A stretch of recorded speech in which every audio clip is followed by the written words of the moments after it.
je vous rappelle que pour ceux qui sont multi-sites, il y a des fils rouges, parce que c'est des sujets très importants qu'on veut pouvoir traiter avec plein de gens au fur et à mesure. On donne à chaque nouvel atelier tout ce que les autres ont produit avant. Donc, le premier, évidemment, il n'y a rien, mais tout le monde commence à l'avoir. Et on va conserver et utiliser tout ce qui a été produit par les ateliers. Donc ça veut dire que chaque rapporteur qui a déjà accepté de rapporter va en plus accepter gentiment de nous faire au moins une page ou deux pages sur tout ce qui s'est passé, de façon qu'on puisse regarder une trace. Sinon ça va être un peu compliqué. Je préfère le dire tout de suite pour qu'ils ne soient pas surpris après si on leur réclame des choses si nous ne les ont pas données. On va commencer, alors oui, règle générale. On a une pause à 15 h parce qu'on s'est dit que ça vous ferait du bien de vous réveiller un peu. Et puis chaque rapporteur a 7 minutes. Et au bout de 7 minutes, je commence à crier. Voilà. On commence par l'organisation de la recherche dans les établissements. Qui c'est qui fait? Merci.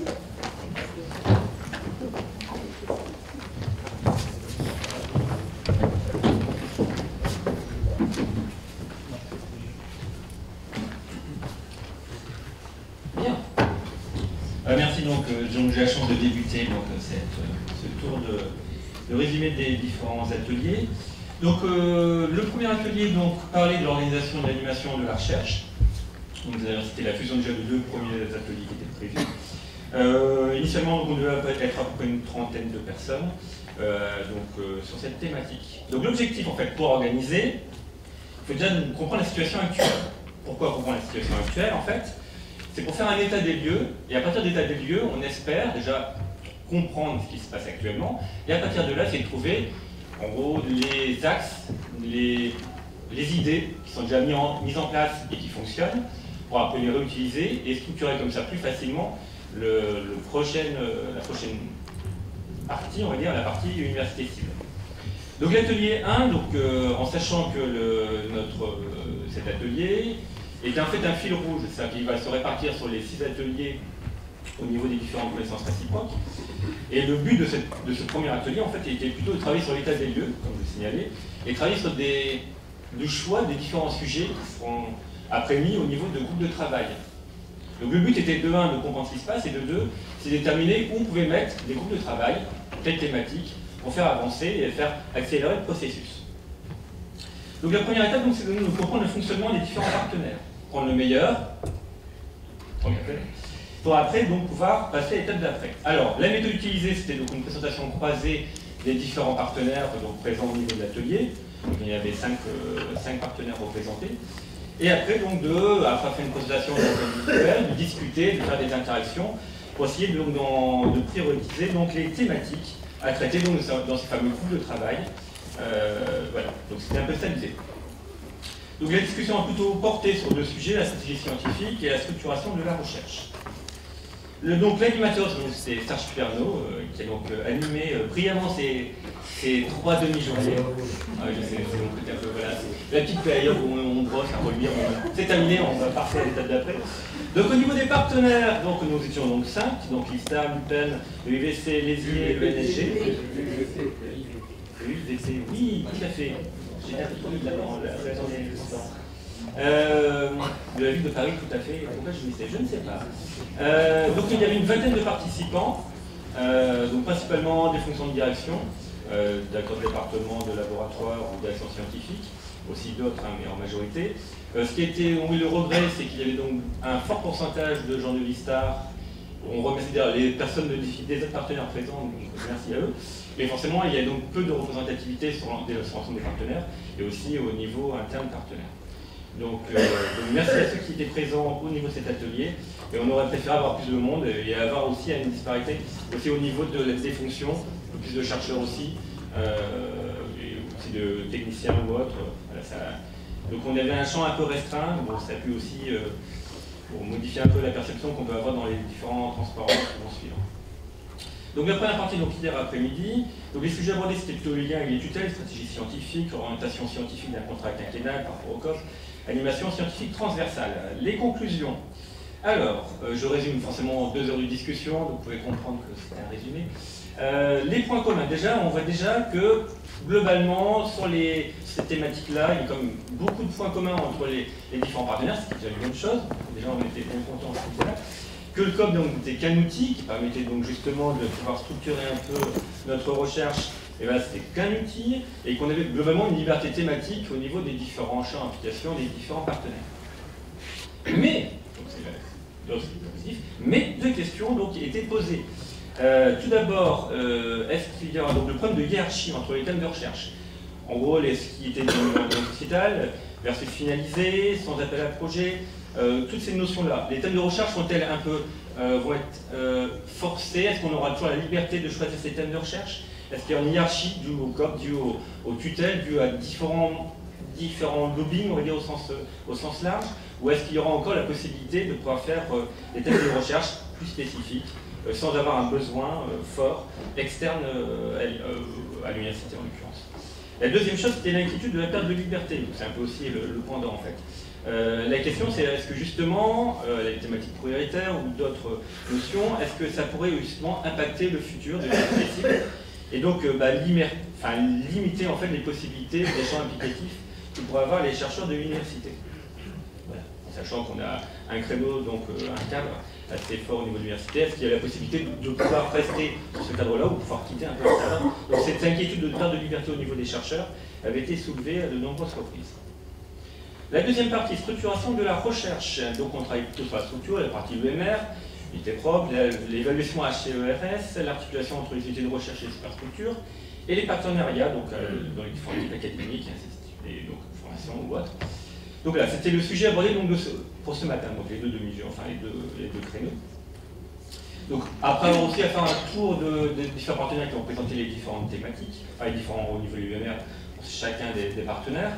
Donc remonter aussi donc différentes choses, principalement qu'il fallait donc réaliser une cartographie en fait des laboratoires, avec une création d'un groupe de travail sur cette partie-là, afin de les faire discuter entre eux, donc déjà avoir peut-être un peu plus de présence qu'aujourd'hui au niveau du premier séminaire, mais donc les faire travailler, donc avoir plus de chercheurs aussi, ou de personnes non-chercheurs, de façon plus participative, pour ne pas leur donner une sensation on leur impose quelque chose, donc plutôt bottom-up que top-down, et donc travailler sur le côté contour scientifique, mais aussi sur une partie plutôt de structuration, parce que le but c'est quand même d'avoir des billes et des informations pour après trouver la structuration de la nouvelle université. Et donc forcément il y a la notion scientifique, mais ça doit aussi insuffler en fait de l'énergie pour après trouver des scénarios de structuration sur lesquels donc justement les personnes pourront aussi à nouveau travailler pour essayer de déterminer quel est le scénario de structuration au niveau de l'organisation de l'université qui sera le plus adapté. La méthode est à trouver, voilà, il y a le groupe de travail, et donc les problématiques, donc différents types ont été remontés, problématiques de recrutement, assez classiques, au niveau des thèses, au niveau des emplois permanents, du maintien des missions, enfin toutes ces contraintes-là dans le problème de recrutement, à quel niveau on le fait, ça a été donc fortement monté. L'importance de l'articulation entre la formation et la recherche, entre des chercheurs, enseignants-chercheurs. Et au niveau conclusion aussi, la partie évaluation HERS, savoir à quel niveau on viserait l'évaluation, au niveau des départements, au niveau des laboratoires, ou des équipes, selon les critères HERS. L'idée déjà de faire cette évaluation et de savoir à quel niveau on le situe, va forcément modifier un peu la structuration de l'université cible. Donc il y aura un groupe de création, donc un groupe de travail sur cette partie-là, en fait, sur plutôt la création des scénarios, l'intégration, l'évaluation, intégrant le recrutement aussi, et intégrant aussi les relations des sites de province, qui ont été aussi cette problématique remontée, donc ça a été fait dans le cadre d'un autre atelier. Et aussi donc l'importance de la stratégie, donc des choix d'école au niveau de la visibilité, parce que c'est aussi une notion importante qui va venir en avant. Je ne sais pas si c'est terminé. Merci. Alors moi j'ai une question. Oui. Qu'est-ce que vient faire la HERS là-dedans? Elle nous donne un avis, on fait ce qu'on veut quand même. Alors, l'idée qui avait été mise en avant au niveau de la HERS, c'est que justement l'évaluation, à savoir si on mettait au niveau des départements, enfin au niveau pôle, au niveau de l'université cible. Le bon vocabulaire. Voilà, des pôles, parce qu'on a fait beaucoup d'analogies un peu aussi au niveau des départements et ça. Ou au niveau par exemple des laboratoires, avec une granularité différente. Pouvait donc modifier en fait la structuration qu'on pouvait avoir au niveau de la future université cible Et donc peut-être structurer différemment en fait l'université cible, peut-être en mettant moins de pôles. En gros, c'était aussi les fonctions qu'on pouvait apporter au pôle. Est-ce qu'il y avait un rôle uniquement d'animation, de structuration? Est-ce que c'est un... C'est la question de ce que font les pôles. C'est ça, c'est parce que si on pose dans à quoi servent les pôles, je comprends mieux la question. Montrer par la c'est pas bien grave. Et en plus, il peut y avoir une évolution dynamique. La première fois, de toute façon, vu qu'on va déposer l'année prochaine, les rapports d'évaluation, c'est les labos qu'on évalue partout, et les départements chez nous, et les labos à l'intérieur des départements chez nous. Et après, on verra. Derrière l'idée d'évaluation HCERES, c'était aussi à quel niveau se fait le projet scientifique. En fait, l'HCERES évalue un projet scientifique et c'est à quel niveau on l'établit. Je voudrais juste pas paniquer nos ministériens. Quand on fait un projet scientifique, il y a un projet de labo et puis il y a le projet du département. Et les deux ne sont pas incohérents parce qu'ils sont faits en relation, mais les deux sont déposés, les deux sont évalués. Donc les labos ne s'évaporent pas, ne disparaissent pas. Donc les pôles, si on se base sur ce qu'on fait à l'IFSTAR pendant pas mal d'années, ils ne nient pas l'existence non plus des labos. C'est ça que je craignais derrière, donc je vais faire deux secondes et puis je repasse. Je voudrais voir s'il y a une question. Question? Complément? Non? Non. Si? Merci. C'était très bien.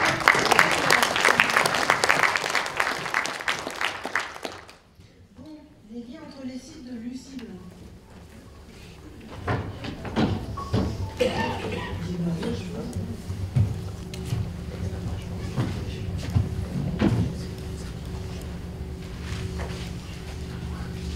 Pour faire la présentation à deux, donc j'animais l'atelier et David Mitton est le rapporteur. Donc je vais commencer et je lui passe la parole après. Donc on était à peu près, alors ça variait suivant hier et aujourd'hui, un peu moins de 20 personnes, représentant l'IFSTAR, le IVP, l'UPEM et l'UPE, représentés par des chercheurs, des personnes de service support, de coordination biblio-campus, donc c'était une particularité, de la campus, des écoles doctorales, des secrétariats généraux, des contrats de la valorisation, un petit peu un panel que nous avions. On a commencé par se poser la question, puisque le titre de l'atelier c'est les relations entre les sites, qu'est-ce que c'est qu'un site? Donc on propose, évidemment ça sera arbitré, qu'un site ça soit une implantation géographique, c'est-à-dire que sur Marne-la-Vallée, sur le campus, on propose que en fait on ait 5 sites qui correspondent aux 5 implantations, c'est-à-dire qu'on considère qu'il y a besoin de relations aussi entre l'ESSIer et l'ENSAVT par exemple, autant qu'il y a besoin de relations entre l'ESSIer et un site extérieur de l'IFSTAR à Lyon ou à Nantes. Et donc au total, quand on regarde le nombre de sites, ça fait 14, puisqu'on va retrouver donc en plus des 5 implantations sur le campus d'ici, 5 autres IFSTAR, le IVP, 2 UPEM, donc c'est Meaux et Val d'Europe, et puis un autre essier, alors j'ai pas retenu, mais bon, ils se reconnaîtront, il y a un autre site essier qui est sur qui est aussi différent de Marne-la-Vallée. Alors ensuite, donc on passe aux propositions d'action. Donc on a essayé de faire des propositions. Alors ce que je vais dire en premier, c'est que on est, alors un peu comme l'a dit tout à l'heure l'orateur précédent sur la recherche, on a un atelier aussi relations intersites qui est transversal. Et donc toutes les actions qu'on va proposer, elles ne vont pas se faire forcément dans cet atelier, mais elles peuvent se faire dans un atelier informatique, dans un atelier autre. Et donc on a commencé par dire que pour la partie organisation des réunions, vidéo, Skype, Prénater, etc., donc, qui sont les moyens, on a besoin d'un outil à minima interopérationnel entre tout ce qui existe aujourd'hui. Et on a fait un petit sondage, mais on n'avait pas tout le monde. Bon, apparemment, on n'a pas tous les mêmes outils. Donc, il faudra que tout ça soit interopérationnel. Ensuite, on peut imaginer qu'on ait une plateforme intranet qui soit utilisable par tous. Alors, ça a une vocation, en premier, d'être utilisable donc, par les partenaires de Lucide, donc par les 6 entités, mais aussi la vocation de l'intranet, c'est qu'on peut retrouver après des informations qui sont sur l'intranet, qu'on mette sur l'internet si on a une vocation à être au-delà. Donc quelques exemples, un annuaire des compétences Donc peut-être niveau laboratoire et puis après aller plus loin par les enseignants et ou les chercheurs, voir d'autres profils, hein, ça peut être aussi des compétences en service support, en comptabilité, en informatique, etc. Donc sur l'intra, et comme j'ai dit, peut-être aussi sur l'internet après. Bon, on a évoqué les pages personnelles des agents qui peuvent être un élément de cet annuaire. Et éventuellement aussi de mettre en place un agenda des événements qui sont organisés sur chaque site. C'est intéressant de savoir ce qui se passe dans l'établissement voisin, mais qui est à l'intérieur de l'UCIBL. Et puis bon, on a signalé, alors ça c'est moi qui l'ai rapporté, on peut utiliser ce qui existe déjà dans d'autres endroits. Il y a un truc comme ça qui existe à l'IDRIM, et donc on pourrait réutiliser vocation interne, donc, mais aussi vocation externe pour une meilleure visibilité. Ça a été dit, je crois, dans la dernière slide de l'exposé précédent, une visibilité plus importante, notamment peut-être à l'international. Puis on envisage aussi peut-être de faire... l'IDRIM, c'est l'Institut des routes, des rues et des infrastructures pour la mobilité. Et je m'arrête là, vous regarderez le site, parce que sinon je vais dépasser mes 7 minutes. Donc c'est une association publique-privée que j'ai eu le grand honneur de diriger pendant les 6 dernières années avant d'être à l'IFTAR. Ensuite, on propose qu'on puisse faire des séminaires par service support. Donc on a vu qu'il y avait effectivement probablement des besoins de rapprocher les méthodes, rapprocher les outils en com, en informatique. Alors tout ça, effectivement, on en a peut-être déjà parlé dans d'autres... sur les contrats, sur la valorisation, sur la comptabilité. Donc voilà. Au-delà des ateliers, des séminaires que nous réalisons aujourd'hui de connaissances réciproques, on peut prolonger par des séminaires spécifiques. Et puis donc je passe la parole... Attends, ça c'est une erreur. Je passe la parole à David, donc pour la suite, par les séminaires scientifiques. Alors, en complément effectivement des séminaires pour les fonctions support, on proposait des séminaires scientifiques sur des thématiques ciblées pour permettre aux chercheurs, enseignants-chercheurs d'échanger entre eux, créer et approfondir les synergies. C'est un élément qui permettrait de plus s'approprier encore la construction de l'UCIBL. Faciliter la vie de campus, c'est aussi un élément qui est ressorti des discussions qu'on a eues au cours des 2 journées, pour permettre l'accès aux différents sites, que ce soit pour rentrer dans le bâtiment, mais accéder à la bibliothèque, aux bibliothèques au pluriel, aux cantines, etc. Des aspects très pratiques. Les échanges intersites peuvent être aussi facilités par l'organisation des pôles. Alors c'est un autre chantier qui est en cours, mais sur les pôles, qu'ils soient disciplinaires ou applicatifs, c'est effectivement une possibilité de renforcer les liens entre les sites, de faire dialoguer les agents des différents sites entre eux. On a également proposé comme autre action la création de MOOC pour informer l'ensemble des agents sur l'université cible et l'évolution de la structuration du projet, pour permettre aux différents responsables de services, de laboratoires, d'informer les agents au plus près des actions qui sont en cours, pour relayer ces informations et permettre à ceux qui ne peuvent pas assister au séminaire de connaissances réciproques d'avoir aussi les informations. Toujours dans l'esprit d'informer sur les structures et les projets phares des sites, de manière à montrer ce qui se fait, à partager l'existant. On a cité en particulier les Fab Labs, les incubateurs, les LabEx, les IDEX locaux, les autres sites. Tout un ensemble d'actions qui pourraient être partagées en termes d'information pour montrer l'ensemble des événements et des actions menées. On a souligné que l'appel à projet de l'e-site futur avait déjà permis des interactions entre les sites. Il y a eu notamment une journée pour permettre de préparer certains des appels, la réponse aux appels à projet. Et enfin, il a été souligné le recensement et une mise à disposition des uns et des autres des actions menées en certification.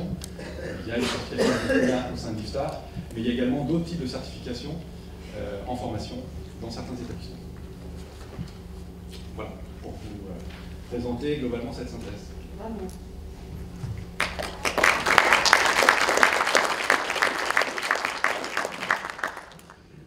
Question.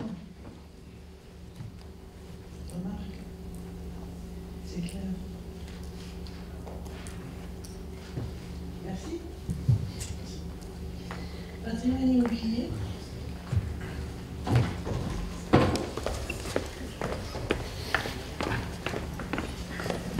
revenir, j'ai quand même une remarque, un regret sur de ne pas avoir fait la remarque, c'est juste dire que les séminaires scientifiques que vous évoquez, ça se coordonne très bien avec ce que nous on proposait dans notre atelier, c'est aussi faire des séminaires pour que les chercheurs échangent, donner un peu de corps scientifique à ce qu'on veut structurer. Oui, et puis le fait que différents ateliers trouvent des questions et des réponses qui se ressemblent, ça nous rassure longtemps. C'est plutôt bien. Mais c'est pas allumé encore. Non, on n'a pas. Ah, vous n'avez pas ça, voilà. c'est plus efficace, allez-y. Mais vous avez 5 minutes quand même. Pas de problème, ça va peut-être durer moins longtemps. Bon, bonjour à tous déjà, parce que j'ai l'occasion de vous dire. Voilà, je tiens à remercier Philippe. Les deux Philippe, enfin les trois Philippe en fin de compte, Philippe Bérange de UPenn, et puis donc Philippe Glessel de l'UIVP. Voilà, les 3 P quoi. Alors, on avait un petit groupe de 6 personnes, auxquelles était associé aussi le NSG, et puis donc comme j'ai dit, l'UIVP, l'UPenn et l'IFSTAR. Alors, suite aux échanges fructueux, quand même, enfin moi j'ai beaucoup appris, hein, c'était le but. On s'aperçoit quand même que malgré nos structures à des échelles différentes, notre patrimoine qui est aussi différent, la logistique, les moyens financiers, les compétences, on a à peu près les mêmes préoccupations communes, soit sur la législation, les normes, les plans, la sûreté avec Vigipirate qui s'accroît de plus en plus. On a des points communs également dans l'entretien, enfin les gros entretiens de renouvellement. La maintenance dans le temps du bien immobilier, donc c'est pas toujours évident à gérer, financer. Et on a déduit qu'on avait un intérêt commun à continuer quand même la démarche de se réunir et de l'approfondir pour s'entraider, donc c'est le but de la réunion.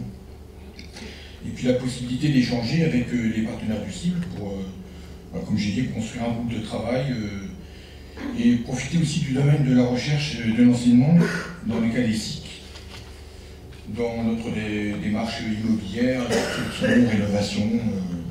Voilà, voilà c'était un groupement, c'est court, mais je pense que j'ai... C'est court, mais c'est bien. Voilà.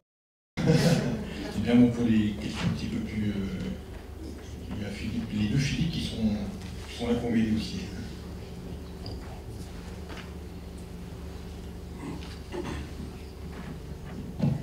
Prêt à approfondir, hein, ça va quand même. Oui, j'ai tracé que les grandes lignes, hein, c'est juste une synthèse. Ça, après on peut rentrer aussi dans les différentes démarches et le droit immobilier. Je peux compléter sur 2 sujets en fait. Oui, après tu n'en profites pas pour dépasser ton nom. Non, bien sûr. Donc 2 sujets, je voulais dire qu'également UPE et les Pavins pilotent une action de réflexion sur l'avenir de la Cité des Cartes en fait, donc en termes d'aménagement urbain, tout ce qui concerne les transports, les liens entre les bâtiments. Donc, ça rejoint un peu l'atelier précédent. Et puis l'autre sujet, c'est tout ce qui est développement durable. On s'aperçoit qu'en travaillant sur c'est quoi le développement durable pour les bâtiments, pour l'immobilier, on s'aperçoit qu'il y a des problèmes de comportement, donc on peut vraiment gagner, faire des économies sur pas mal de sujets. En vrac, la reprographie, le véhicule de service, enfin, tous ces sujets-là. Et ça permet aussi d'échanger, on a le projet d'échanger nos pratiques diverses entre les 6 établissements du cible pour voir s'il y a forcément quelque chose à gagner à droite à gauche.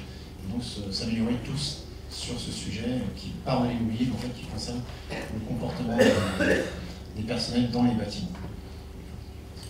Je juste rajoute un mot.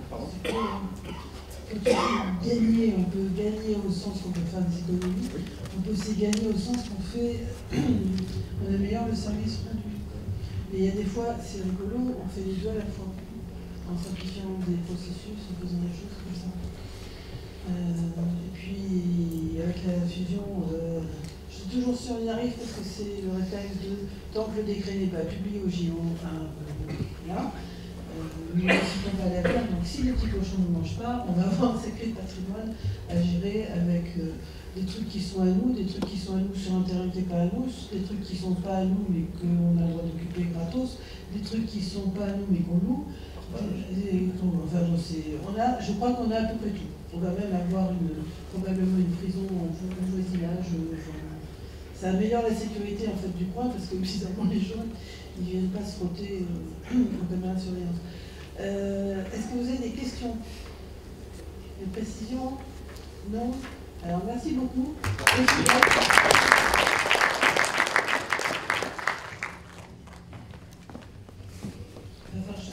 que si je vous passe comme ça et que après on a fini tantôt, je n'en ai pas. Collectivité territoriale et partenaires locaux. C'est qui? Celui-ci. Ah oui, c'est pour ça que je vous demande.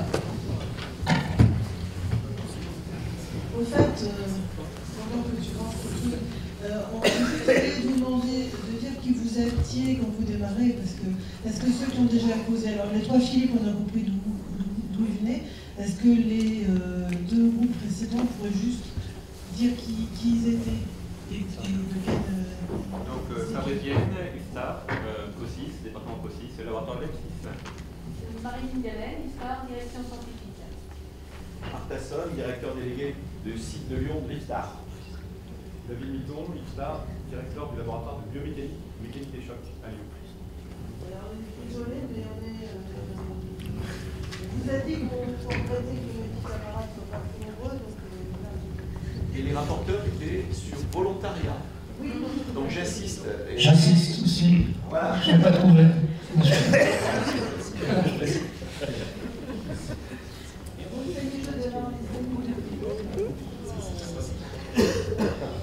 Alors,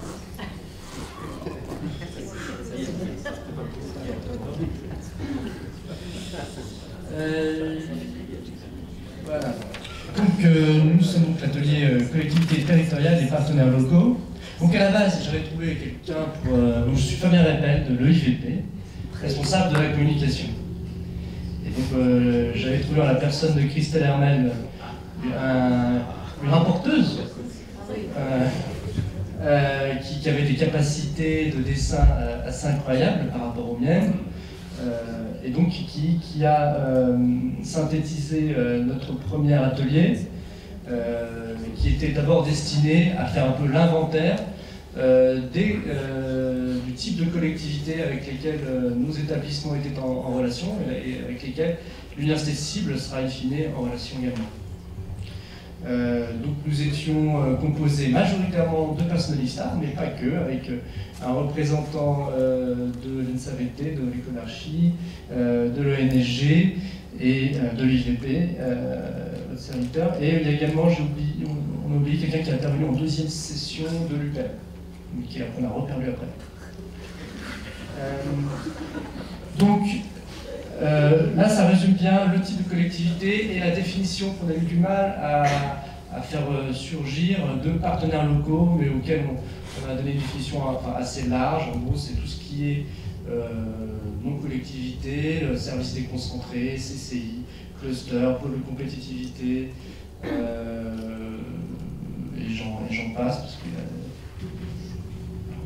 voilà, donc là c'est notre première session. La seconde session, on s'interrogeait sur à la fois les modes de relation, hein, et vous voyez, c'est tout de suite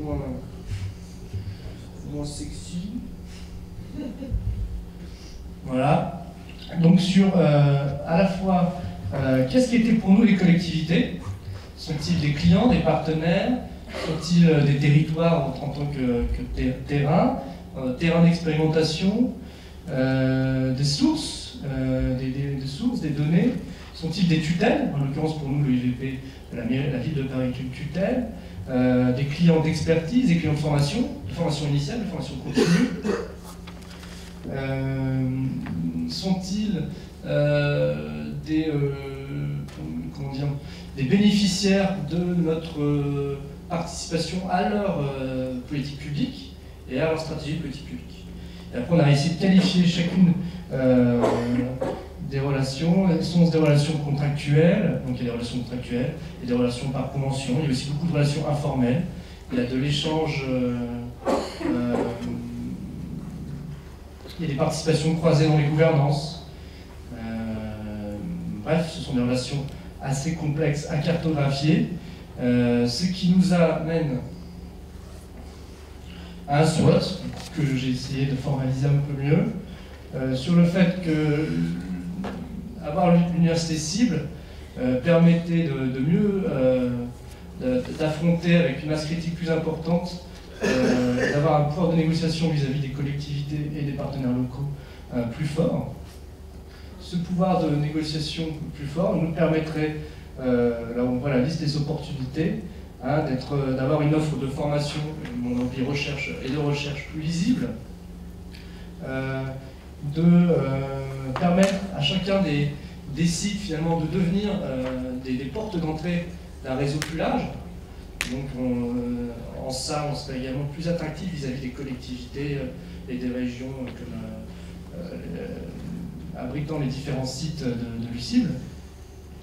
Et ça permet également, en tant qu'entité ayant un seul nom, ayant une identité thématique, ayant une communication, une stratégie de communication coordonnée, ça permet de s'affirmer comme un facteur essentiel d'attractivité pour les territoires. Bon, je pense qu'il y a aussi pas mal de faiblesses qu'on peut supposer, comme l'affaiblissement de l'ancrage local des sites. C'est une question, est-ce que ça va entraîner cet affaiblissement-là? Donc il faut mieux le prévoir pour le prévenir. Voilà. Et enfin, on a fait une piste d'évolution de ces relations vis-à-vis des collectivités. Donc des pistes de nouveaux outils, donc évidemment là aussi on a évoqué le fait d'élaborer une cartographie, mais également un système d'information permettant de recenser tous les types de relations avec les collectivités de l'ensemble de nos établissements, de faire un état des lieux des conventions et des relations contractuelles existantes, et de voir si elles nécessitent une mise à jour, voire une extension. Et enfin, les pistes d'évolution pour l'UCIBL, c'est le fait de pouvoir être considéré comme une université locale dans plusieurs territoires.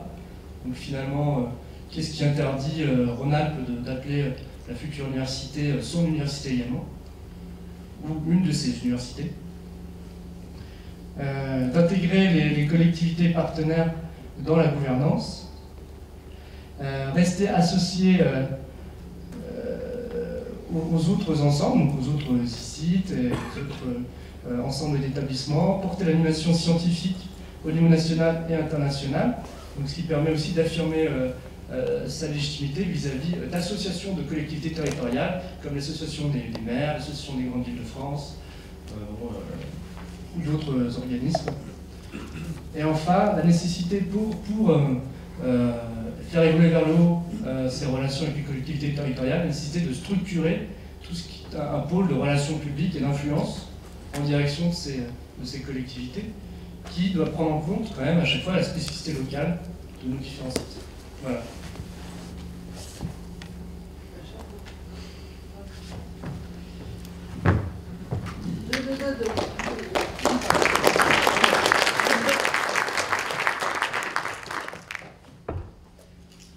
Là, quand même,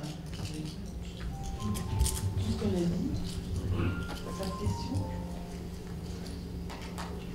Moi, j'avais peut-être une quand même. Quand tu dis que ça pourrait être considéré comme une université locale, vu qu'il y a plein d'universités locales qui essaient de se fusionner avec plus ou moins de gentillesse et d'envie, et de comment, voilà, enfin, il y en a qui s'écharpent plus, qui se rapprochent. Vous avez pensé d'un groupe que ça les arrangerait d'avoir encore un autre qui se ramène, ou c'était pas encore complètement... C'était l'idée aussi qu'il y ait éventuellement des trous dans la raquette thématique. Du coup, pour certaines régions, le fait d'avoir sur son territoire l'université cible future, C'est toujours pas comment ça s'appelle. voilà, on sait toujours pas. Ils ont toujours pas répondu. Vous savez tous pourquoi on attend. On ne publie pas le nom parce qu'on voudrait savoir combien ils nous demandent. Et ça, pour l'instant, ça chipote beaucoup, mais on n'a pas une réponse claire. Donc, tant qu'on n'a pas une réponse claire, on est radin, on ne dit pas. Et puis, s'ils nous demandent trop de sous, on se donnera Sophie Germain et puis c'est tout. Voilà, je pense qu'il y a différents cas de figure. Donc, il y a ce cas de figure où il y a un trou dans la raquette et où la région centre est il n'y a pas de site en région centre. La région Pays de Loire est très contente de dire, finalement, j'ai un site de l'université Intel. Et après, il y a peut-être le cas de figure où il y a des pôles concurrents qui vont là peut-être moins évidents, mais en même temps, pourquoi pas. Oui, parce que pour l'instant, ce qu'on s'était dit, c'est que pour les universités qui étaient déjà sur place, on ne leur déclarait pas la guerre, on prenait le type de signature qu'ils voulaient, on restait dans l'ordre qu'ils voulaient et on rajoutait notre nom à l'endroit qu'ils voulaient, dans les règles de signature, et qu'on pouvait imaginer leur proposer plus tard d'avoir soit des formations co-accréditées, des diplômes co-accrédités, des écoles doctorales co-accréditées, je ne sais pas quoi, je sais pas des petits trucs, mais là on pourrait aller carrément plus loin. Bon, c'est à poser, pourquoi pas. Pas d'autres questions. Si on arrive à avoir une bonne visibilité nationale, il y a la MF et l'ADF au niveau européen aussi. Il y a des associations de collectivités territoriales. Au niveau européen, c'est encore plus difficile à piloter qu'au niveau français. Merci beaucoup. Merci.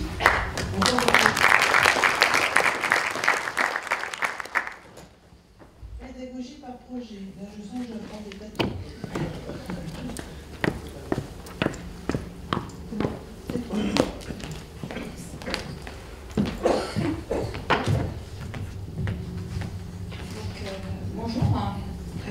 Donc je vous le dis tout de suite, j'ai été désignée volontaire par les deux responsables de l'atelier. Donc bonne session pour partir tout à l'heure. Et Alain Dupéret qui est ici, qui m'a laissé me déposer d'excès. Donc je vais parler sur le rôle de mes collègues. Donc j'ai les notes de Venceslas, ça tombe bien, donc j'ai pas de slide. Donc autour de la table, nous étions des représentants divers en fait, et de l'IFSTAR, ça c'était très intéressant pour nous. Ah, je ne me suis pas présentée, pardon, excusez-moi. Donc je suis Corinne Berland de Essier Paris, je suis enseignant-chercheur et je suis aussi adjointe au directeur des études en charge de l'innovation pédagogique. Voilà. Donc autour de la table, nous avions des représentants de l'IFSTAR, de l'ENPC, de l'UPEM, de l'Essier, de l'ENSG et de l'ENSA-VT. Donc c'était une discussion assez pédagogique, il faut être honnête, on n'a pas forcément beaucoup de solutions, parce que dès qu'on parle pédagogie, forcément les enseignants ça part et ça part dans tous les sens. Donc en fait, Venceslas nous a bien centré quand même. Donc la première section, on a plutôt abordé la problématique, discussion un petit peu sur ce que nous faisions dans les établissements en termes d'enseignement par projet. Et première chose, c'est qu'est-ce qu'en fait on sait de la pédagogie par projet. Donc après avoir balayé quelques définitions de Mérieux, de Wikipédia, etc., nous sommes tombés à peu près tous d'accord sur le fait que c'est une modalité pédagogique qui vise à la production d'un produit, un sujet qui doit être nécessairement complexe, sinon ce n'est pas un projet, avec une finalité importante et a priori pluridisciplinaire. Alors a priori pluridisciplinaire, c'est parce qu'on fait souvent le distinguo entre la pédagogie par projet et la pédagogie par problème. Et souvent, on va dire que le problème, c'est en fait monodisciplinaire et projet, c'est pluridisciplinaire. Donc finalement, quelles sont nos attentes dans la pédagogie par projet? Généralement, on va prendre la définition un peu compétence, savoir-faire, savoir-être et utilisation de ressources diverses et variées pour pouvoir réaliser des choses.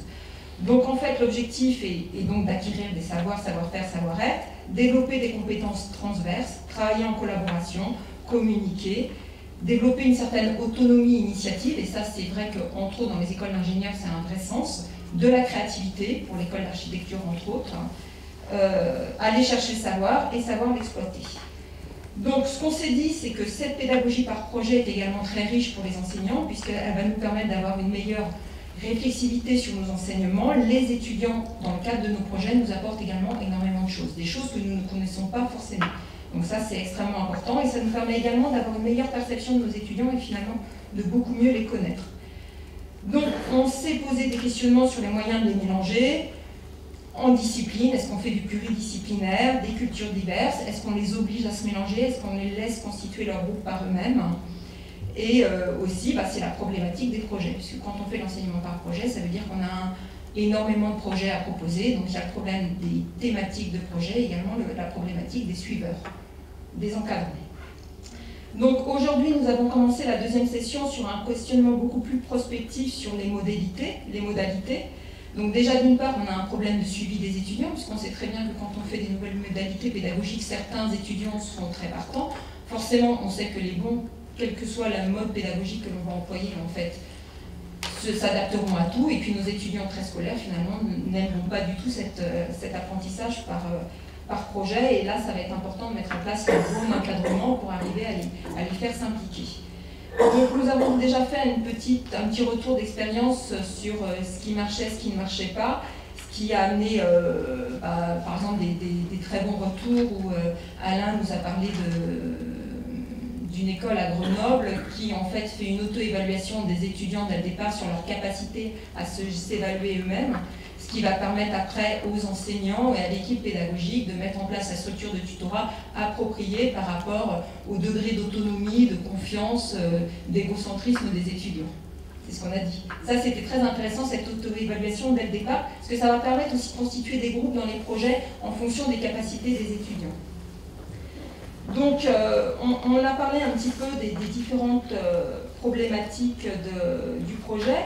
Premièrement, le cadrage du projet. Est-ce que le cadrage trop poussé du projet ne va pas faire qu'en fait ça va faire un frein à la créativité, alors que d'un autre côté, d'être trop indulgent par rapport à un projet fait que les étudiants ne vont pas travailler et finalement se mettent à travailler au dernier moment. Donc on s'est vraiment posé cette problématique de suivi de projet où il faut trouver le bon équilibre entre le niveau de l'étudiant, l'autonomie et là où on veut les amener et le cadrage. Et finalement, quel est notre objectif à travers ce projet.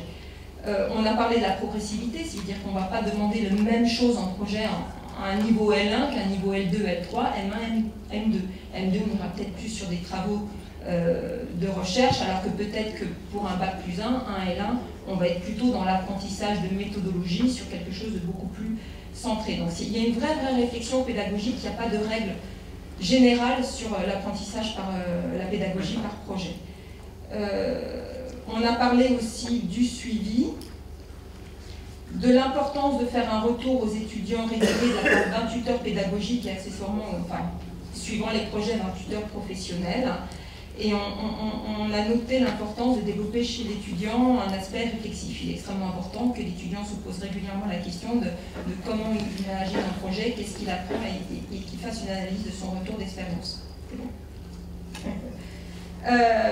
On a pas mal travaillé sur aussi le sujet, qu'est-ce qu'on attend. C'est extrêmement important qu'on sache dire sur un projet quels sont nos attendus finalement. Quelle est la méthodologie qu'on veut, et on a abordé la problématique de l'implicite et de l'explicite. C'est-à-dire qu'en tant qu'enseignant, quand on demande à un élève de faire quelque chose, souvent, il y a beaucoup de choses qui sont implicites pour nous, qui sont naturelles et qu'on n'exprime pas au niveau des étudiants. C'est-à-dire qu'on va leur demander de regarder, on a discuté sur des problèmes de thématiques d'analyse d'articles de recherche, on se dit, bon, il va trouver tout seul, qu'il faut qu'il trouve les mots-clés, qu'il fasse un résumé, qu'il trouve des références. En fait, c'est pas vrai. C'est quelque chose certainement qu'on peut demander à un M2, à un L1, certainement pas. Un élève issu de bac ne sait absolument pas lire un article, ne sait pas repérer les choses importantes. Donc ça veut dire qu'il va falloir qu'on ait une vraie progressivité et qu'on adapte finalement nos demandes par rapport au niveau de l'étudiant. Et si notre objectif c'est de l'amener à savoir analyser un article, ça veut dire qu'il va falloir expliciter les choses. Et c'est quelque chose que nous, enseignants, on a énormément de mal à faire. C'est très compliqué d'expliciter des choses qui sont naturelles pour nous, qu'on n'y pense pas forcément. Donc voilà, c'était vraiment je vous dis, l'approche par projet, c'est vraiment pédagogique. Voilà. Donc juste pour conclure sur la dernière partie, pardon, c'est en fait, on s'est aperçu de deux choses, c'est que en fait avec ICIT, avec toutes les écoles et tous les établissements, c'est très riche pour l'apprentissage par projet. Ça veut dire que d'une part, il faut intégrer les gens de l'IFSTAR dans cette réflexion de l'approche par projet, puisque en fait, avec l'IFSTAR, on va pouvoir, entre autres, enfin l'IFSTAR et les autres partenaires, avoir des sujets variés, pluridisciplinaires. Et ça nous semble intéressant, avec le nouveau CIPEN et certainement l'IDEA, d'intégrer en fait dans la réflexion à la fois les universités, mais également l'IFSTAR, qui sont en fait des fournisseurs de projets assez importants. Et d'autre part, la deuxième idée qu'on s'était faite, excusez-moi, il y avait cette histoire-là. Il y avait aussi un problème qu'on s'est posé, c'est qu'à partir du moment où on est multisite et qu'on veut faire des projets entre les différents sites, il va falloir se poser la question du déplacement des étudiants. Parce qu'on veut proposer des étudiants des projets pluridisciplinaires, mais si jamais on travaille avec l'IFSTAR à Orsec, nos élèves sont ici, juridiquement, il va falloir commencer à sérieusement y penser, parce que là, nous, on a le problème. Dès qu'on déplace un étudiant quelque part, il y a un problème juridique. Et où est la limite entre le projet et le stage? Si c'est un projet, c'est pas dans l'établissement d'accueil. Mais si on veut que les étudiants se déplacent régulièrement pour aller voir les sites dans le cadre de projets, dans ce cas-là, il va falloir peut-être prévoir un petit item juridique par rapport au déplacement, aux assurances. Et pour conclure, on s'était dit que la nouvelle filière d'excellence L3 qu'on était en train de mettre en place au niveau de la commune pouvait être un très bon endroit pour justement essayer d'amorcer cette collaboration entre tous les établissements sur l'approche par projet. Voilà.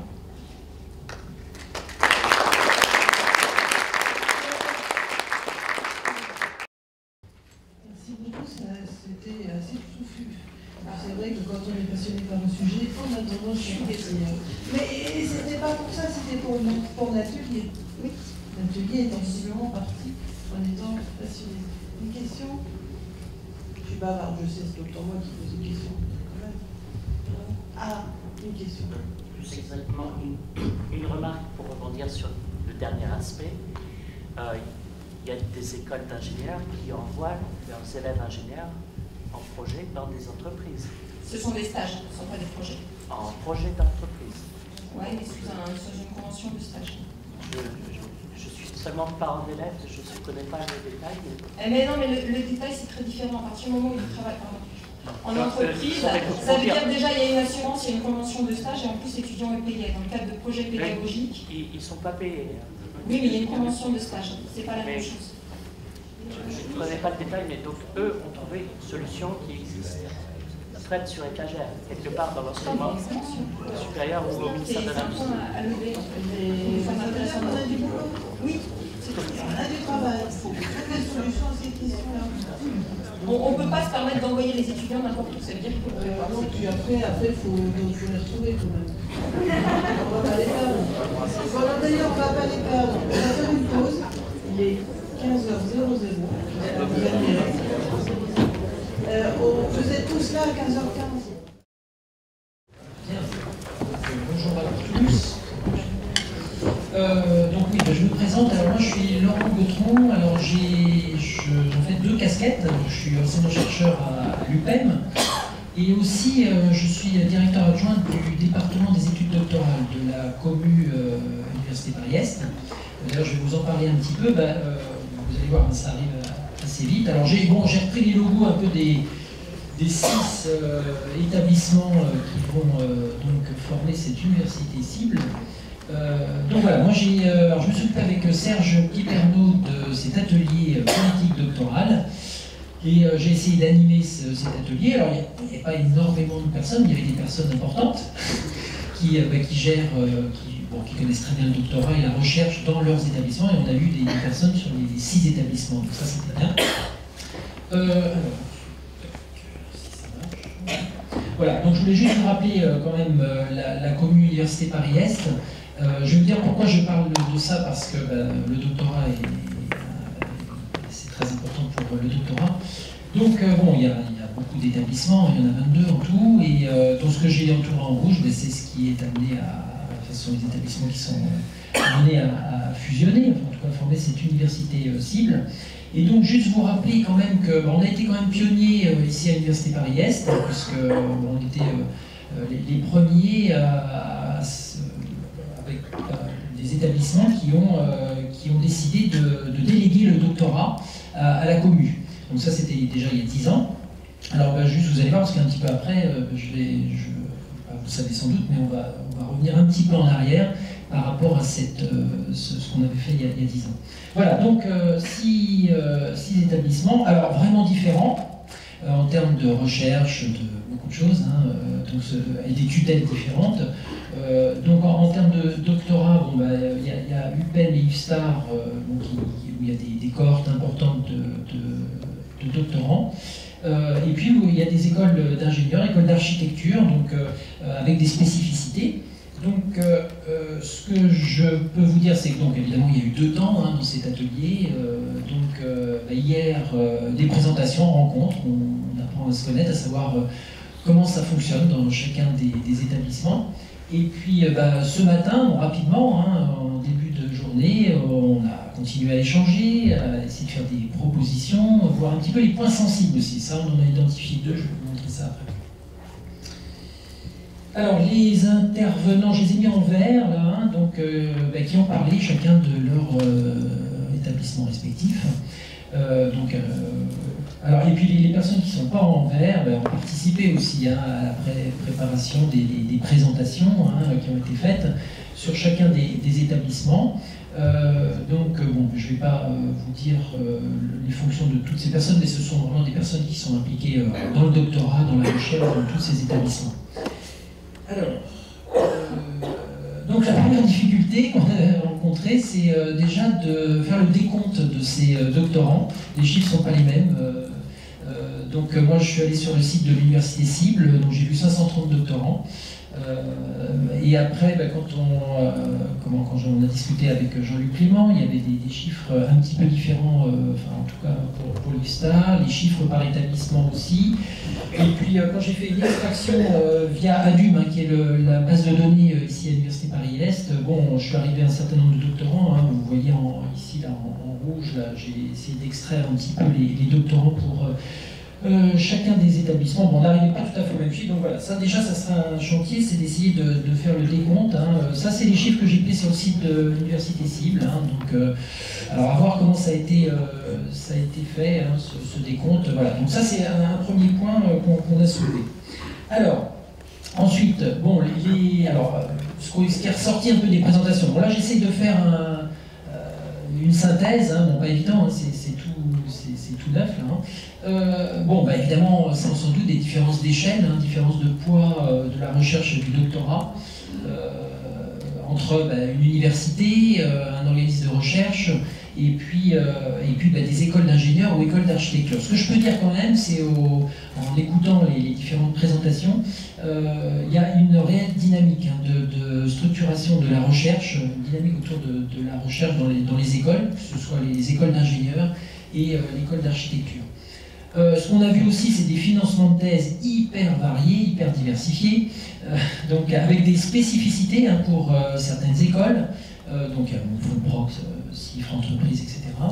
Et puis évidemment, on a vu un petit peu les pratiques relativement différentes hein, autour du doctorat. Bien sûr des points communs hein, sur la façon de recruter, de suivre les doctorants et docteurs. Alors je vous ai mis des petits... il y a pas mal de points d'interrogation, hein, parce que bon, ce sont des pistes, c'est des pistes de réflexion aussi. Et puis des mots, alors des fois qui fâchent, ça a fâché un petit peu tout à l'heure, là, quand j'avais écrit ça. Le mot démarche qualité, bon, c'est pas un gros mot, hein, on peut le dire, hein, essayer d'avoir une démarche qualité en termes de doctorat, avec, alors notamment, bon, ça c'est à l'IFSTA, hein, je crois que ça s'appelle comme ça, le contrat objectif et performance, je crois. C'est comme ça. Voilà, voir un petit peu si on peut gérer le doctorat avec ce cadre-là. Et puis, par rapport aux pratiques actuelles, il y a 3 niveaux. Hein. On peut aller vers l'uniformisation, c'est peut-être un peu compliqué. Juxtaposer, hybridation, ça c'est les pistes à envisager. Alors, moi, ce que j'ai vu, hein, on va essayer d'affiner ça dans le document qu'on va vous remettre. Alors peut-être pas aujourd'hui, hein, on va peut-être le faire tourner parmi les participants à l'atelier.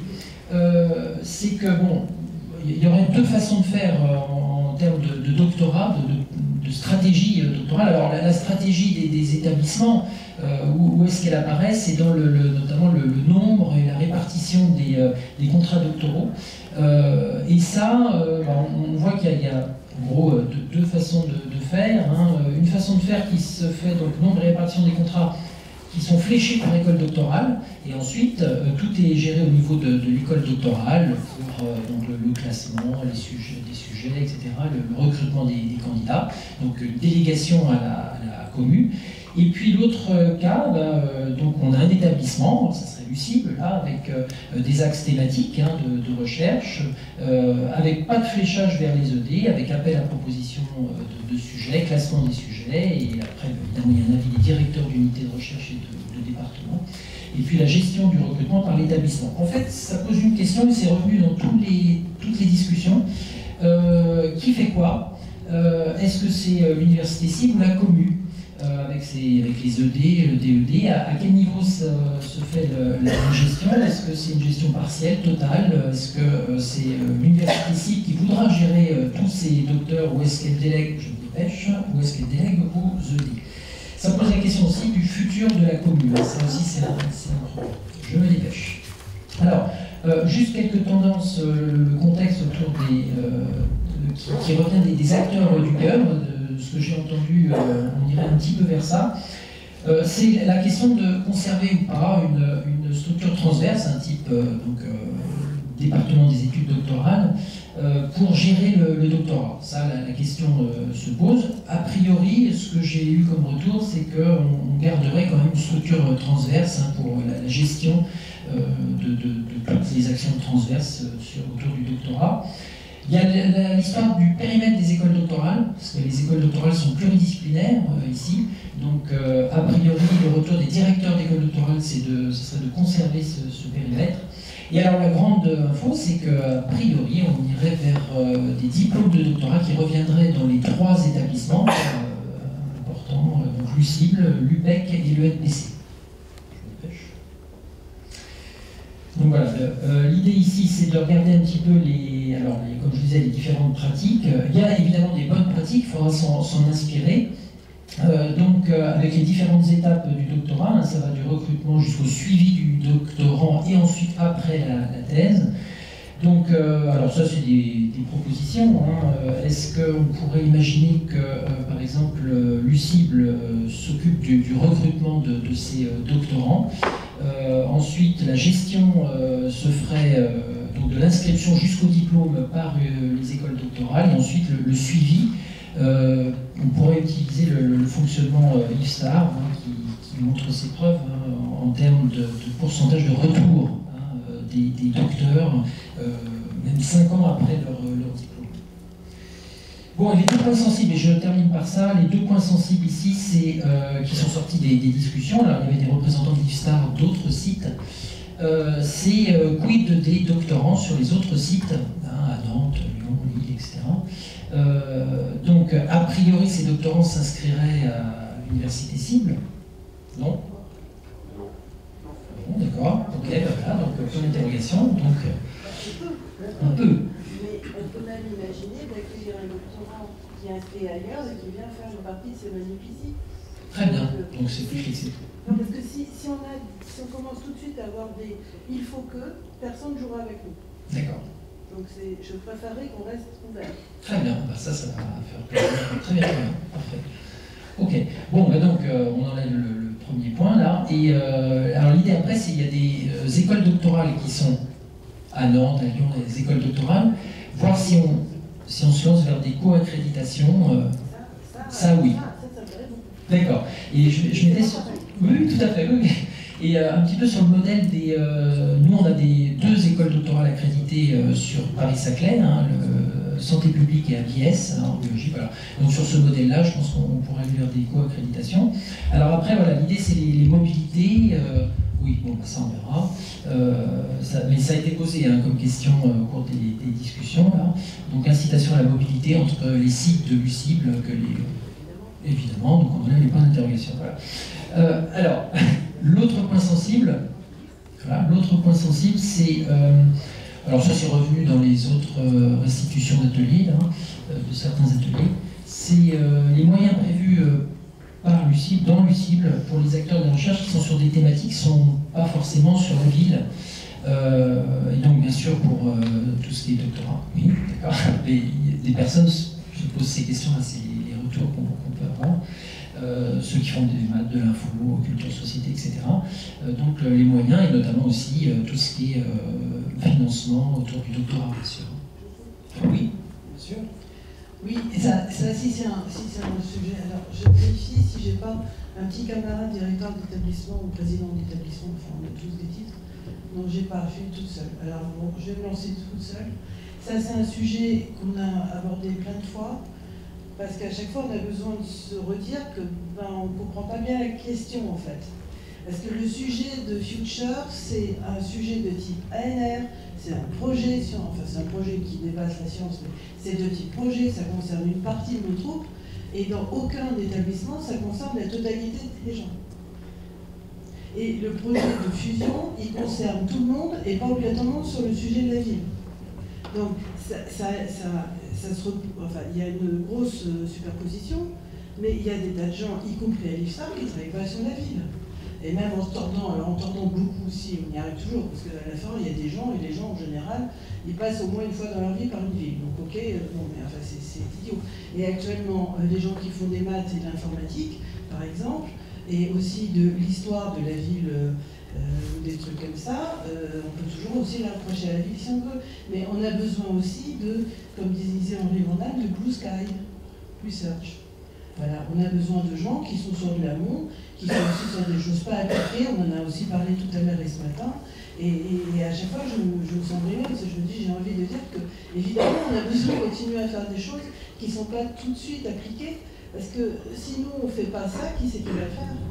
Donc c'est notre métier.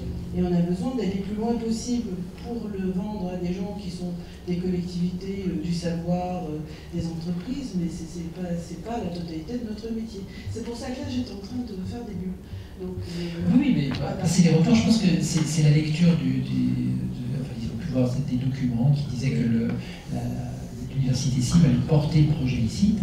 Alors, elle le porte comme elle porte des projets FUMI et ANR. Non, mais moi je suis d'accord. Voilà, on est plein d'accord, voilà. En particulier, normalement, si j'ai bien compris, tous vos responsables d'établissement, quel que soit leur titre. Voilà. Donc, l'éco-accréditation de l'école doctorale, oui, c'est génial, c'est tout à fait ce qu'il nous faut. Mais on ne prend pas les bébés thésards en otage, on ne les oblige pas à choisir d'un côté ou de l'autre de façon à ce qu'ils aient des problèmes. D'accord. Ok, très bien. Voilà, donc alors juste pour dire que... Non, j'ai un peu fait exploser le truc là. Non, bah voilà, de toute façon j'avais fini. C'est juste pour dire que, bon, après c'est des pistes de réflexion, hein, parce que là évidemment on se voit pour une première fois, on a commencé à travailler. Alors là c'est les pistes un petit peu qu'avait... Alors il y a aussi le calendrier, hein, il y a l'HCRS, etc., l'accréditation des écoles doctorales. Et puis, donc ces pistes de réflexion, on a écrit ça avec Serge. Et donc, bon, c'est listé ici. Je pense, c'est ce que je mets ici, ça nécessitera une deuxième rencontre, je pense, au printemps prochain, évidemment, sur ce point-là, et notamment avec tous les acteurs là, de cet atelier-là, parce que là, on aura le temps justement de réfléchir à tous ces points-là pour essayer d'avancer sur les propositions, et on en saura un petit peu plus sur la commune, sur ce qui va devenir, etc. Je crois qu'il y a déjà une question là-bas. Non, c'était juste un commentaire. En fait, je pense que la crainte qui était formulée, j'ai participé à l'atelier en question, en fait, elle provient d'une certaine confusion entre l'UCIBL et l'ICIT. Et l'actualité récente, c'est le dernier appel à projet futur qui était quand même assez marqué sur les questions de la ville durable. C'est normal puisque le projet d'ICIT est sur la ville. Alors, en même temps, voilà, mais... Nos missions et nos sujets, on a des tas de choses qui ne sont pas directement sur les villes, mais ok. Oui. Donc moi c'était une remarque. Vous avez marqué les points sensibles à la fin. Et je pense que vous les avez justement listés. Mais du coup, ces points sensibles nous font craindre par rapport à un des deux scénarios que vous avez envisagés pour la gestion des contrats doctoraux de l'UCIBL. Parce qu'à Nantes, donc, nous dépendons de 3 écoles doctorales. Dont certaines étaient déjà très dures par rapport à celles de Marne-la-Vallée, avec des conditions très dures, et elles sont en train, comme elles se font la guerre, elles sont en train de se durcir encore pour constituer les jurys, pour les conditions d'encadrement, du nombre d'encadrants, des diplômes des encadrants. Et donc, ça nous fait très peur si vous déléguez les gestions de nos contrats doctoraux à ces écoles doctorales-là. Parce qu'à Nantes, on risque de plus les avoir. On délègue à des écoles doctorales sur lesquelles on a quand même une certaine influence. Celles sur lesquelles on n'a rien à dire, on ne va pas leur déléguer grand-chose parce que quand même, enfin, je ne proposerai pas ça, me dit camarade. Si tu as un doctorant qui est complètement coincé avec un système qui fait que toi tu penses qu'il est bien, qu'on pourrait le prendre, mais que là, en revanche, rien n'empêche de l'inscrire chez nous si on a le système d'encadrement. Et comme on sera à l'université, on aura le système d'encadrement.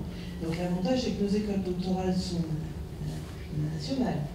Mais il ne faut pas qu'on les présente comme étant en concurrence avec celles du local. Parce que si on démarre comme ça, les pat-pat mimines qu'on essaiera de faire avec les idexicites et autres machins du coin, ça ne marchera jamais. En revanche, s'ils jouent trop à je lave plus blanc, eh ben, nous on ira laver peut-être pas très blanc, mais tout à fait convenable chez nous. Mais votre idée de co-accréditation, c'est très bien. Parce ça, que c'est gérer les attributions de thèse, ça c'est plus dangereux. Ah mais non, mais moi, je veux bien prêter les choses à des gens que je connais, à qui j'ai confiance. Oui, moi je peux donner l'exemple des co-accréditations qu'on connaît ici, hein, avec SPS, ABS, ça se passe très très bien. C'est pas du tout on impose quelque chose, non, on travaille vraiment ensemble, on fait partie du groupe d'écoles doctorales de la commune. Bon. Je nous ai fait un peu beaucoup déraper, mais un peu aidé quand même. Hein. Merci beaucoup Laurent. On a un groupe qui s'est coupé en deux. Des plateformes expérimentales arrivent. Donc il y a un seul rapporteur, deux rapporteurs, les deux groupes ensemble.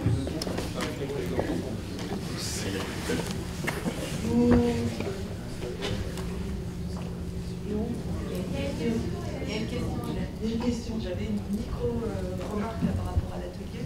La première, c'est que je pense qu'il ne faut pas hésiter, et lors des prochains séminaires de connaissances réciproques, à préciser ces aspects que vous avez précisés sur la vie institutionnelle, le projet institutionnel. Ça veut dire on refait un atelier dans 2, 3, 4 séminaires. Plutôt 4 parce que les avant ils sont déjà compliqués. En tout cas, sur le sentiment de la crainte d'exclusion des collègues de SHS, je pense que c'est quelque chose sur lequel il faut revenir parce que visiblement ça reste. Et je suis prête à vous faire des déclarations d'amour quand vous voulez. Moi, je suis plutôt physique et censure. Je pense qu'il faut répéter que la vie institutionnelle et le projet UCIB est quand même différent du projet scientifique futur. Ah oui. Voilà, il y a quand même des choses. Ça, c'est le premier élément et je pense que c'est important que vous le précisiez. La deuxième chose, c'est que sur l'atelier, on a eu quand même une vision assez administrative et gestionnaire du doctorat. Je pense qu'il ne faudra pas oublier les aspects formation et la politique de formation des doctorants et les marges de progression existantes, notamment en matière de compétences et d'insertion professionnelle des docteurs. Et quand on parle démarche qualité, je pense qu'il n'y a pas uniquement les process, il y a aussi la qualité de la formation des doctorants. Tout à fait, ça. Dont le prochain groupe, et peut-être qu'on du coup on en fera deux. Tu le fais pour les groupes? Mais en fait, je crois qu'il n'y a eu qu'un seul groupe. Il n'y a eu qu'un seul groupe. Les deux groupes ont... Donc j'ai un problème de timing de moi en fait. Ben, ça m'arrange parce que moi je vais être lent. Ça arrange tout le monde en fait. Hein. Et ben vas-y. Donc bonjour à tous. Moi j'ai été volontaire parce que j'étais le dernier à rentrer dans la salle. Donc voilà, je ne connaissais pas les règles du jeu. Donc on a discuté de... Alors oui, par contre, je suis Thierry Serre, je suis donc au laboratoire mécanisme d'accident de l'IFSTAR, à Salon-de-Provence, et ce laboratoire fait partie du département TS2, donc transport, santé, sécurité. Voilà, donc on a discuté sur les plateformes expérimentales, les construire, les partager, les gérer. Donc les animateurs étaient Thierry Kretz de l'IFSTAR et Bruno Mercier de l'IFSTAR. Et donc je vais essayer de rapporter tout ça au nom de tous mes collègues.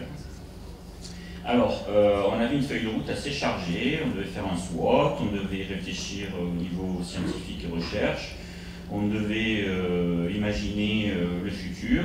Alors on a surtout réfléchi au SWOT, et je vais essayer de vous le présenter. Et j'aimerais souligner aussi le fait que les discussions ont été très constructives dans cet atelier. Enfin, j'espère que je sais partager par tout le monde. J'ai oublié un élément important aussi, c'est qu'on était donc 13, et dans ces 13 personnes, il y en avait 11 de l'IFSTAR, une personne de Vessier et une personne de l'UPM qui était là une fois sur 3. Donc du coup, le discours qui va ressortir, finalement c'est très IFSTAR. Mais les échanges qu'on a pu avoir avec la personne de Vessier étaient très constructifs et très importants. Alors, l'analyse de SWOT. Donc, comme vous le savez, SWOT, c'est force, faiblesse, opportunité, menace. Et on l'a décomposé en 5 thématiques autour de cette expérimentation. Donc, la première thématique, c'est l'excellence, les compétences et le rayonnement que l'on peut avoir. Donc, le premier truc, c'est qu'on est les meilleurs, on est les plus forts. Donc, ça, on est des équipes techniques avec des capacités importantes en expérimentation. Parfois on est unique en France et voire même en Europe. Donc ça, c'est vraiment notre force. Au niveau faiblesse dans nos compétences, en fait, c'est que ces plateformes expérimentales reposent souvent sur que quelques personnes, donc c'est un petit peu fragile, hein, dès qu'une personne est absente, la plateforme peut battre un petit peu de l'aile. Du coup, ça demande aussi des difficultés à recruter une politique de mise en valeur dans le cadre de l'ICIT. Les menaces, c'est la réduction des effectifs, hein, donc ça revient toujours sur ces quelques personnes qui gèrent les plateformes, et puis du coup, automatiquement derrière le maintien difficile des compétences. La deuxième thématique que l'on a mis dans cette analyse de SWOT, c'est les modèles économiques qui peuvent être mis et l'utilisation derrière ces plateformes expérimentales. Donc, les modèles économiques, alors il y en a dans ces plateformes qui sont utilisés pour l'expertise, et il faut aussi poursuivre, donc évidemment côté nos partenaires qui sont plus ancrés dans l'enseignement, eh bien ils ont la possibilité, enfin ils utilisent leur plateforme pour l'enseignement, ce qui est moins le cas pour l'IFSTAR, et du coup c'est une force de continuer à poursuivre l'ouverture de ces équipements vers l'enseignement, l'apprentissage. Ça peut être de nouvelles activités importantes. Côté faiblesse, donc c'est que on manque un peu de visibilité sur les modèles économiques de certaines plateformes, surtout à l'IFSTAR. Voilà, il faut qu'on arrive à les identifier. On a des lacunes aussi en outils de gestion comptable par rapport à ces plateformes. Des fois, c'est assez difficile de pouvoir gérer cette plateforme-là de manière, c'est le troisième point, de manière un petit peu plus réactive et de manière beaucoup plus souple. Hein. Quand un capteur tombe en panne, il faut pas mal de temps pour pouvoir le remplacer des fois et ça manque. Au niveau opportunité, donc l'idée c'est d'ouvrir ces plateformes aux entreprises et puis d'améliorer le bilan financier. Ça permettrait effectivement donc, de favoriser le rayonnement de ces plateformes, mais ça peut apporter des contraintes assez fortes, on le verra après dans le point suivant qui sera les menaces.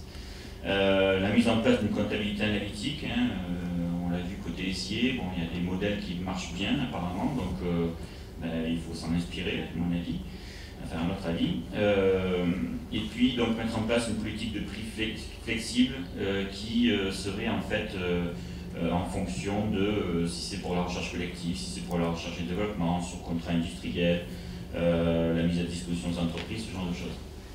Dans les menaces, donc on a identifié le problème du financement public, qui est toujours en diminution et qui du coup, surtout dans le domaine du génie civil, et par rapport au financement privé, oui, il faut que j'aille vite. Oulala. Donc après, il y a un bilan financier qui est plus proche de l'équilibre, la pérennité des financements des équipements. Je vais continuer sur le troisième point qu'on a vu, donc la qualité des expérimentations faites. Donc on a vu que on avait commencé à l'IFSTAR, nous, un répertoire donc, avec Optimu. Et puis donc on a des processus qualité qu'il faudrait du coup développer un peu plus au niveau des licites et essayer de l'uniformiser à l'échelle de tous les partenaires. Je vais passer très très vite. Donc après on s'est posé la question sur les données elles-mêmes, avec les aspects économiques qu'il peut y avoir derrière. Et donc on est bien conscient qu'on génère beaucoup de données, qu'on est fort parce que du coup on maîtrise cette production de données à la fois dans la qualité et du coup dans les opportunités on peut tout à fait imaginer de pouvoir revendre ces données par exemple pour mieux les valoriser. Dans les menaces par contre c'est que on peut avoir avec l'arrivée du big data de la donnée qui sera produite par les secteurs privés, hein, on a cité Google par exemple, et puis du coup cette maîtrise-là peut nous échapper. Voilà. Et puis dernier point, donc c'est le partage de compétences autour des plateformes. Donc on est bien conscient qu'on a tous plein de belles compétences et qu'il faut qu'on arrive à les partager. Donc il faut essayer de décloisonner ces compétences, qu'on se connaisse mieux, et puis de démarrer un recensement de ces compétences pour réaliser un réseau de partage. Voilà. Et puis au niveau des faiblesses, en fait, c'est que ce partage des connaissances peut demander aussi du temps pour les partager, et du coup ben, des fois le mieux est l'ennemi du bien, donc des fois ça fonctionne bien, mais en voulant faire mieux, ben, on peut tomber dans le moins bien. Voilà, et puis donc après il y a d'autres objectifs qu'on n'a pas traités. Donc, désolé, j'étais un peu long peut-être. J'ai essayé.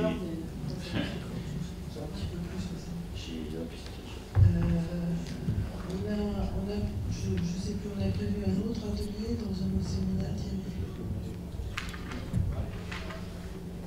Bon, on va vérifier, mais il faudra peut-être qu'on fasse un, parce qu'il faudrait en effet qu'on soit plus représentés, enfin que nos collègues soient plus représentés dans les ateliers. J'espère que les ateliers qui se passeront chez les voisins y viendront plus.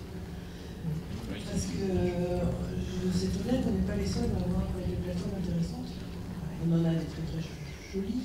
On en a en commun avec les autres, hein, parce que Sun City, c'est un truc qui vient de nos relations intérieures. On n'a pas que ça. Finalement, on va apprendre des voisins. Rien qu'en racontant ce qu'on fait, on se rend compte qu'il y a des choses qu'on peut faire mieux aussi. Des questions à Thierry?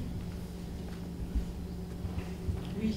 Oui, peut-être une remarque sur Sense City, justement. L'équipe projet a beaucoup travaillé sur l'usage des données qui seraient issues de la plateforme ou des plateformes. Voilà. Et donc il y a eu toute une réflexion et un premier choix qui a été fait justement pour se protéger des dangers qu'on trouve en colonne 5. Voilà, je pense que ce serait intéressant à partager, mais c'est tout frais. Voilà. Oui, on l'a cité. Mais justement, bon, après, c'est une réflexion qui est globale. Hein. Donc, Sun City a déjà effectivement son modèle économique avec cette réflexion. Et peut-être effectivement, justement, l'objectif, c'est de s'en inspirer et puis d'essayer de monter pour les plateformes. Les gens qui travaillent sur le big data ont tendance à dire que ce qu'ils rapportent, ce n'est pas la donnée brute, c'est ce qu'on a fait. Et donc, il faut qu'on fabrique les données, mais il faut surtout qu'on les exploite. Et sur l'usage, pourquoi se limiter à l'expertise et pas aller jusqu'à l'innovation ou la co-innovation ou l'innovation ouverte? Je sens que tu vas piloter ou participer au prochain groupe. C'est juste que j'essaie d'avancer pour que on est pas. Je sens que je te brille. En fait, pour rebondir un petit peu sur certains ateliers, alors, dans cette exercice simplement. En fait, pour un peu rebondir sur l'atelier, je dirais, de relations classiques, d'une part, et également pour éventuellement participer au financement, je dirais, de la future structure. En fait, il y aurait deux pistes. La première, ce serait, par exemple, de structurer dès à présent les incubateurs de start-up pour aller un peu plus qu'à un incubateur, pour aller jusqu'à, par exemple, on s'occupe de l'œuf, du poussin, et on donne au poussin, je dirais, assez de muscles pour qu'il puisse exister. Et en fait, en l'adossant, par exemple, aux ressources de l'université cible. Ça me paraîtrait peut-être quelque chose qui serait, je dirais, à préparer en termes de structuration administrative et de personnel pour aller dans ce sens-là. Et deuxième point, c'est une fondation, je dirais, de collaboration scientifique à l'instar de ce qui se fait aux États-Unis, ou des mécènes par exemple, parce que nous aurons un réseau qui est quand même extrêmement intéressant.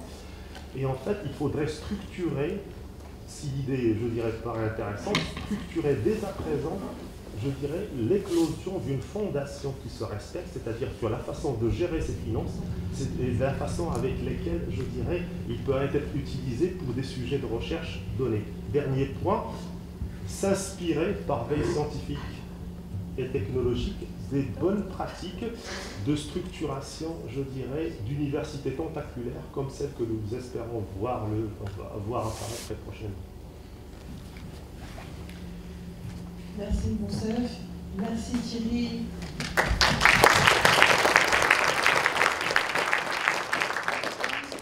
Le climat et la ville. Voilà, parce que oui, j'ai compris qu'on pouvait le voir. Mais non, mais je sais qu'il faut que tu partes aussi comme les autres. Voilà.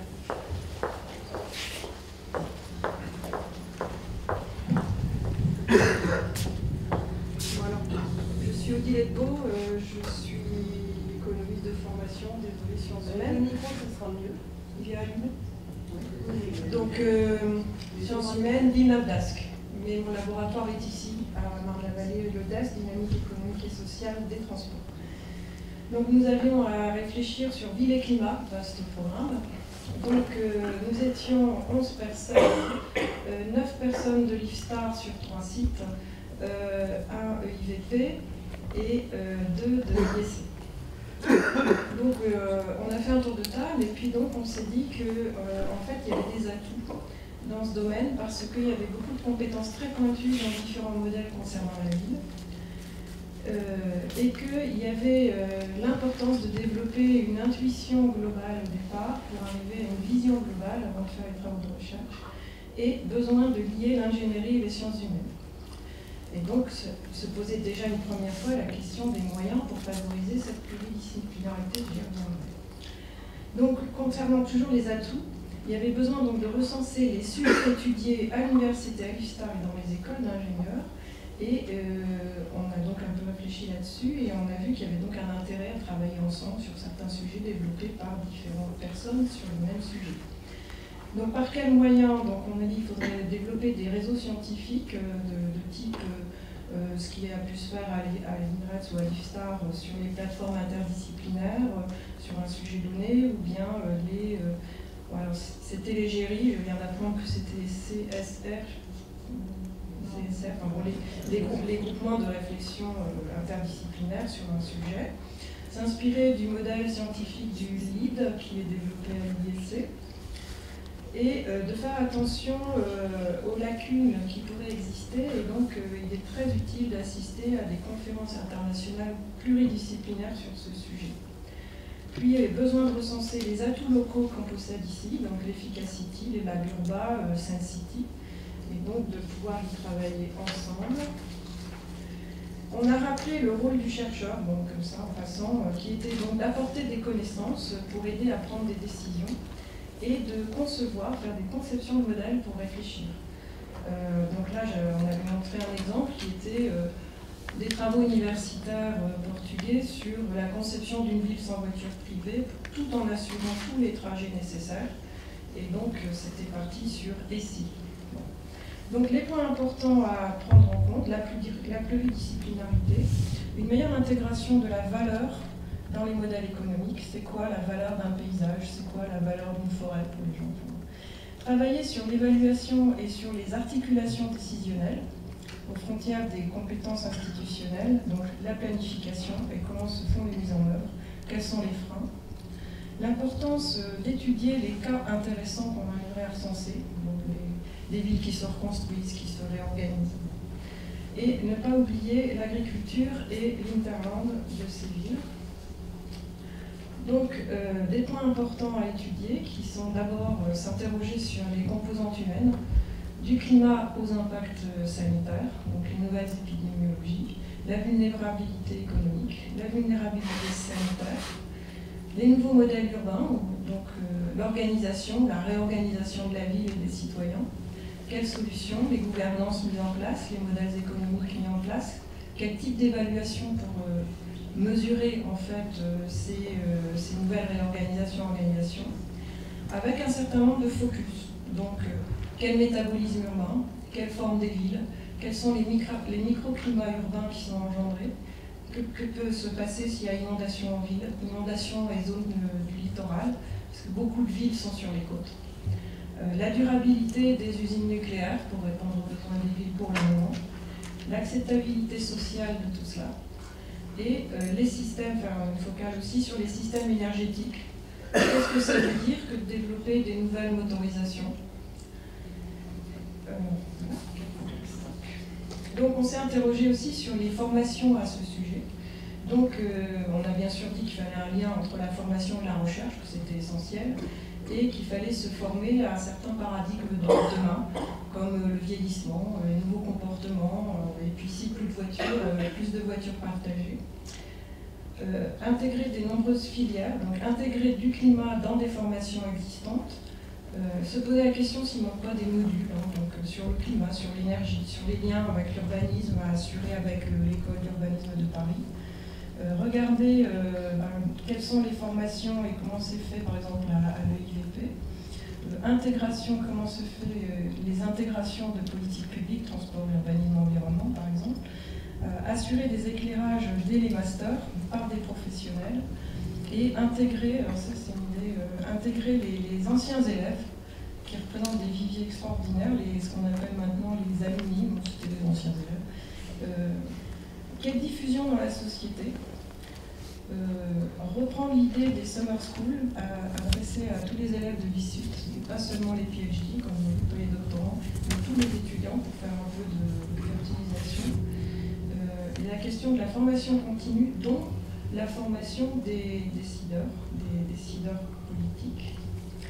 Et on a donc conclu notre atelier au bout de ces 2 jours qu'il y avait un certain nombre de synergies à développer. Donc d'abord, de besoin de traiter ces problèmes à grande échelle, puis à toutes les échelles, puisque ça va depuis le bâtiment, l'îlot, la ville, la métropole et puis le climat global. Qu'il fallait diffuser, qu'il fallait peut-être se fonder sur les Living Labs et en créer un sur le site. Qu'il fallait diffuser tout cela dans le grand public pour pouvoir avoir des interactions continues.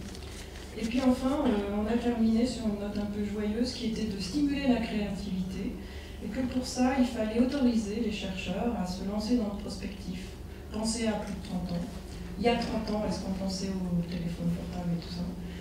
Favoriser la participation dans des think tanks reconnus, inciter à la rêverie et inviter des artistes pour nous stimuler. Et donc, je termine en revenant sur mon premier point de départ qui était quel serait à ce moment-là ce budget dédié à la créativité. Voilà.